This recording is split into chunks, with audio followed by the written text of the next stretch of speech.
Your ego is the part of you that has come to believe, and it's why it's called the false self, is come to believe in all of the limitations that are based upon an identification of myself as a being who has to define himself by what he has, what he does, what he accomplishes, and what other people think of him. There was a great poet in India back in the 1920s who won the Nobel Prize for Literature for a collection of poetry called the Gitanjali. His name was Rabindranath Tagore. Tagore was a ball, B-A-U-L, a ball. The balls were a very select group of people who didn't have any religion, but the only thing that they represented and worshipped was unconditional divine love. It's like every thought, and the children from the time that they were just little babies all the way up through, everyone in their community only celebrated love and were taught this is how we react to everything and everyone. And Tagore was one of these people. And Tagore had in the Gitanjali, he had a poem about the ego. And it goes like this. He said, I went out alone on my way to my tryst. But who is this me in the dark? I step aside to avoid his presence, but I escape him not. He makes the dust rise from the earth with his swagger. He adds his loud voice to every word I utter. He is my own little self, my Lord. He knows no shame, but I am ashamed to come to thy door in his company. This ego, this false self, this part of us that believes that our identity is something external to ourselves and that other people have power over us, is something that each and every one of us have the power to eradicate from our lives. I was in a seminar a few years back, and they asked us to take a 5x7 card like this and to write down on this card the 5 chapters of our life. At this stage, I was about 50 years old at the time, and I wrote down what it is that various stages my life has gone through, and we turned it in. And there was a woman there with me. Her name was Portia Nelson, who just passed away a short time ago. A very, very dear and wonderful woman, and she wrote something on her 5 cards to identify what the chapters of her life were, and I'd like to share them with you. She said, chapter 1 of my life. I walk down the street. There's a deep hole in the sidewalk. I fall in. I am lost. I am helpless. It isn't my fault. And it takes forever to find a way out. Chapter 2 of my life. I walk down the same street. There's a deep hole in the sidewalk. I pretend I don't see it. I fall in again. I can't believe I'm in the same place. It isn't my fault, and it still takes a long time to get out. She said, chapter 3 of my life. I walk down the same street. There's a deep hole in the sidewalk. I see it there. I still fall in. It's a habit. But my eyes are open. I know where I am. It's my own fault. And I get out immediately. Chapter 4 of my life. I walk down the same street. There's a deep hole in the sidewalk. I walk around it. Chapter 5 of my life. I walk down another street. Isn't that beautiful? I walk down another street.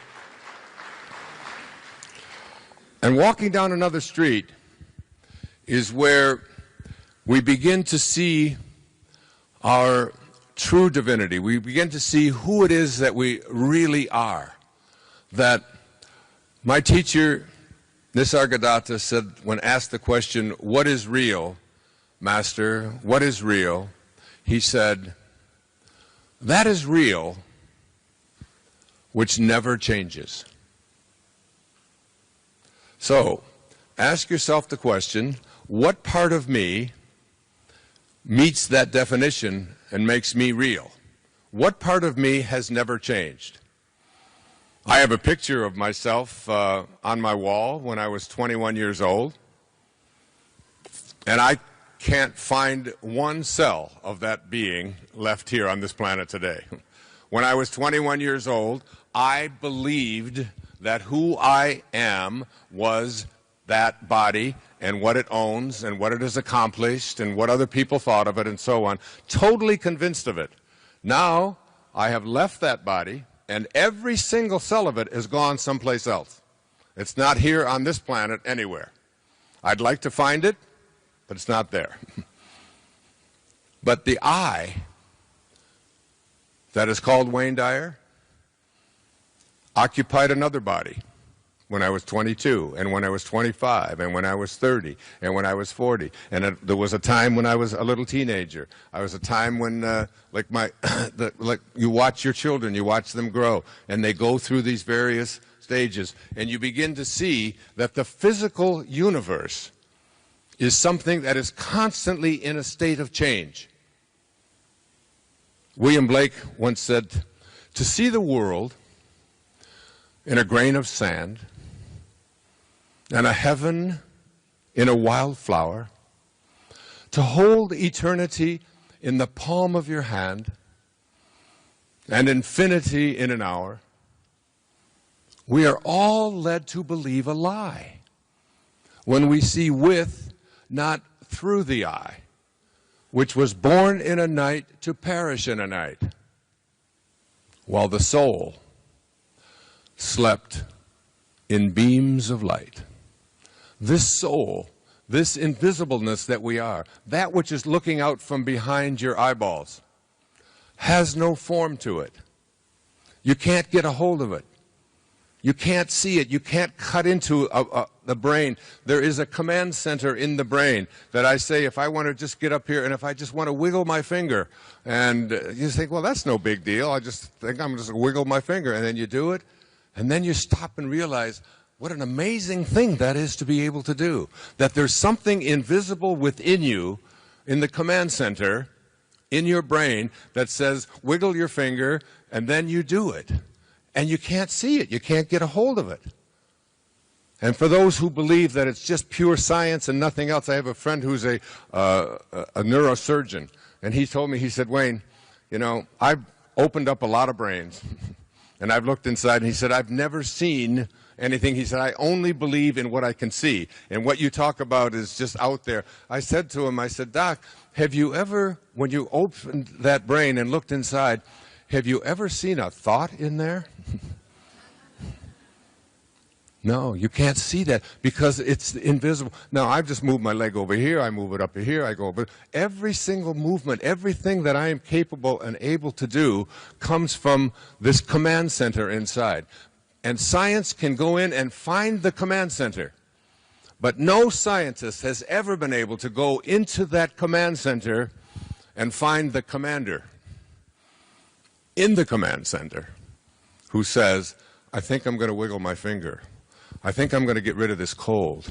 I think I'm going to create a new kind of country in this world based upon a different kind of a vision." And nobody can see it, nobody can get a hold of it, but it is deeply within each and every one of us. And all of us, we come from the same source of being, we return to the same source of being, and we deny the existence of the power that we have to move ourselves from an extraordinary level of ordinary level of consciousness into a place up here where the words that are spoken so prophetically and so profoundly in the spiritual literature, with God, all things are possible. God is something that is in each and every one of you.